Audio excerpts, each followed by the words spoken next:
جتوں مرضی ہے جا کے تحقیق کر لو. اے البانی بڑا ڈاڈا جا بندہ ہے, یہ کوشش کرتا ہے کہ حدیث کو فوری طور پر ضعیف کر کے سائڈ پکڑائے, لیکن اس حدیث کو اس نے بھی نقل کیا ہے کہ حضور نے فرمایا پیچھے ہٹ جاؤ, اصحاب پیچھے ہٹ گئے, پھر حضور نے فرمایا بے ابی و امی, میری ماں بھی ان پر قربان. کون سی ماں قربان؟ جو عرش اعظم سے بھی افضل ہے. سنیں مسئلہ, سنیں مسئلہ. کون سی ماں؟ جس کا نام آمنہ ہے. کون سی ماں؟ شامی فتاوی شامی میں لکھا ہوا ہے کہ یونس علیہ السلام جس مچھلی کے پیٹ میں تھے وہ مچھلی اللہ کے عرش سے افضل ہے. کیوں؟ کہ نبی اس کے پیٹ میں تھا.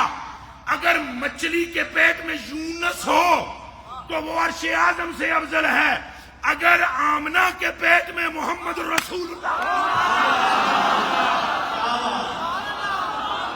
بات سمجھ میں آ رہی ہے نہیں آ رہی؟